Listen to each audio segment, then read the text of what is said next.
ही आपली दुसरी एडिशन आहे. पहिली एडिशन आपण 2019मध्ये केली होती. दुर्भाग्याने त्याच्यानंतर कोविड आल्यामुळे ते जरा थोडंसं विषय आपण पुढं नाही रेटू शकलो, करू नाही शकलो. जळगाव जिल्हा क्रिकेट असोसिएशनतर्फे या आयोजन करण्यात आलं आहे, काय सांगाल? नमस्कार, मी अतुल जळगाव डिस्ट्रिक्ट क्रिकेट असोसिएशनच्या माध्यमातून बोलतो आहे. आपण जळगावमध्ये येत्या 18 एप्रिल ते 26 एप्रिल दरम्यान जळगाव क्रिकेट लीगचं T20ची टुर्नामेंट आपण इथं भरवतो आहोत. ही IPLच्या धर्तीवर असणारे एक्झॅक्टली जे IPLचे स्ट्रक्चर आहे त्यानुसार आपण ही टुर्नामेंट इथं करणार आहोत.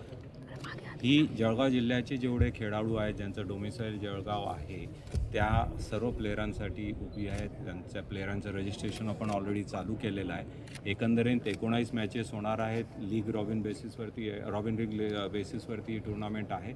सर्वांना मिनिमम 5 मॅचेस खेळायला मिळतील. त्याच्यानंतर क्वालिफायर, एलिमिनेटर, क्वालिफायर 2 आणि फायनल्स असं स्ट्रक्चर या टुर्नामेंटचं असेल.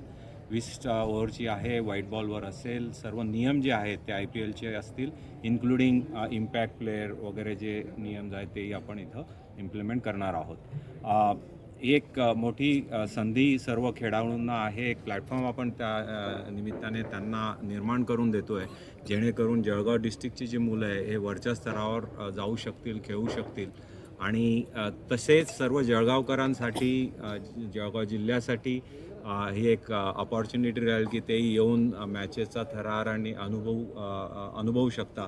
आणि आपल्या सर्व जळगाव जिल्ह्याच्या प्लेयरांना एक उत्स्फूर्त असं सपोर्ट करून, ॲप्रिशिएट करून त्यांना मोटिवेट करू शकण्याची एक अपॉर्च्युनिटी आपल्याला इथं मिळणार आहे.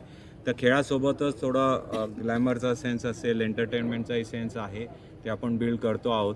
जेणेकरून म्हणजे आपण जसं म्हणतो की सर्व एज ग्रुपसाठी काहीतरी आपल्याला या टुर्नामेंटमध्ये मिळणार आहे. ही सेकंड एडिशन आहे. पहिली एडिशन आपण केली होती. काही कारणास्तव कोविडनंतर तो विषय थांबला होता. तो परत आपण आता जिवंत करतो आहे, चालू करतो आहे. आणि असंच या टुर्नामेंटचं स्तर वर्षानुवर्ष पुढे वाढत राहील. आणि ही टुर्नामेंटही एक म्हणजे जळगावामधलं सर्वात मोठं स्पोर्टिंग इव्हेंट म्हणून आपण याच्याकडे यावर्षी ते होणारच आहे. आणि पुढेही तसं आपण ते बिल्ड करत राहू. काही सेलिब्रिटीज पण येतील. काही प्लेयर्सलाही आम्ही इन्व्हाइट करतो आहोत जे इंडिया लेवलला गेले, जेणेकरून ती सर्वांना एक मोटिवेशन त्याच्यामार्फत मिळेल. हा त्याच्यामागचा हेतू आहे. भाऊ, जी आता या स्पर्धा जिथे होणार आहेत त्या ग्राउंडचं काय वैशिष्ट्य ते? स्पर्धा ज्या होत आहेत ते लाईफ बाय द लेक, जे मेरून लेकवर एक नवीन डेव्हलपमेंट झालेली आहे, तिथे हे ग्राउंड आहे. हे ग्राउंड तसं आम्ही खूप कमी काळामध्ये उभं केलं. 40-45 दिवसात हे ग्राउंड उभं राहिलं आहे. आयडिया हीच होती की एक जे क्रिकेटचं स्तर आपल्याला अपेक्षित आहे ते बेस्ट व्हावं. म्हणजे हे ग्राउंड आज इथं नॅशनल लेवलच्याही मॅचेस होण्याच्या दृष्टिकोनातून हे ग्राउंड तयार झालेलं आहे. टर्फ विकेट्स आहेत. एवढ्या सर्व मॅचेस करण्याच्या दृष्टिकोनातून वेगवेगळ्या विकेटची प्रिपरेशन, इथं सिटिंग अरेंजमेंट असेल, नाही म्हणता 1500 ते 2000 लोकांची सिटिंग अरेंजमेंट आपण करतो आहोत. आणि खूप नयनरम्य असं हे ग्राउंड तयार झालेलं आहे. मलाही बघून खूप आनंद होतो आणि खेळणाऱ्यांना आणि येणाऱ्या सर्व प्रेक्षकांनाही त्याचा लाभ त्यांनी घ्यावा आणि आनंद होईल अशी मला अपेक्षा आहे. जळगावकरांना काय आवाहन कराल? प्रवेश विनामूल्य असणार आहे की कशा पद्धतीने? प्रवेश विनामूल्य आहे. आम्हाला फक्त तुमचं प्रेम, तुमचं सहकार्य हवं. आपण जरूर या मॅचेस बघायला यावं, कारण की ते प्रेरणा सर्व खेळाडूंना मिळेल आणि ते पुढे जाऊ शकतील. आपल्यातनंही सचिन तेंडुलकर, विराट कोहली किंवा शर्मा किंवा वर्मा हे इथं आपण निर्माण करू शकू. ही आमचा तो प्रयत्न आहे. त्या प्रयत्नात सर्वांचा सहभाग खूप गरजेचा आहे. पॅरेंट असू द्यात, क्रिकेटप्रेमी असू द्यात, मीडिया आहे, त्यांनाही सर्वांना माझी अपील आहे की आपण सहृदयी या गोष्टीला सपोर्ट करा, जेणेकरून आपण जळगाव जिल्ह्याचं नाव रोशन करू आणि जळगाव जिल्ह्याचे प्लेयर उद्या IPL आणि इंडियासाठी खेळतील.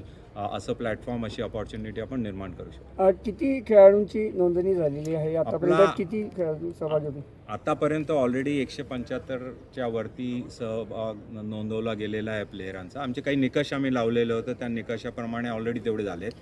मात्र जेव्हा आपण ऑक्शन होईल त्या ऑक्शनमध्ये जवळजवळ 108 प्लेयर सिलेक्ट होतील. प्रत्येक टीम 18 प्लेयर घेणार आहेत आणि आपण 6 टीमा आपल्या असतील.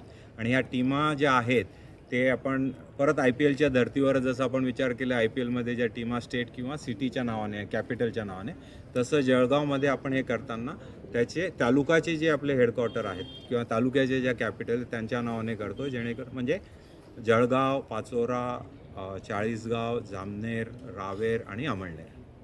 ओके. भाऊ, स्थानिक खेळाडूंचा खेळाचा दर्जा वाढावा यासाठी काही सेलिब्रिटी क्रिकेटपटू किंवा काही सिनियर क्रिकेटपटूंना पूर्ण प्रयत्न आहे. नाव आत्ताच्या घडीला मला कन्फर्मेशन आल्यावर मी नक्कीच तुमच्यापर्यंत पोहोचवेल, पण आमचा पूर्ण प्रयत्न आहे की त्यांनी यावं. फक्त थोडंसं IPLचं सीझन असल्यामुळे सर्व काही कॅपॅसिटीमध्ये बिझी आहेत, पण येणार हे नक्की. रजिस्ट्रेशन कुठून करायचं भाऊ खेळाडूंनी? Online registration Jalgaon district cricket असोसिएशनच्या वेबसाईटमार्फत आपण केलेलं आहे आणि ते सर्वांपर्यंत पोहोचवलेलं आहे. निकष आपण लावलेला असल्यामुळे त्यांना तो मिळालेला आहे. बाकीच्यांना ते ओपन आहे, म्हणजे असं. महिला टीम किती राहणार आहे? महिला टीम किती राहणार? महिला आता नाही आहेत ताई. माझा पूर्ण प्रयत्न राहील पुढच्या 2 वर्षात आपण महिलांची टीम याच्यामध्ये सहभागाचा पूर्ण प्रयत्न आहे. किंबहुना प्रयत्न हा असेल की महिलांची आपण लीग करावी पूर्णतः, तो प्रयत्न आहे.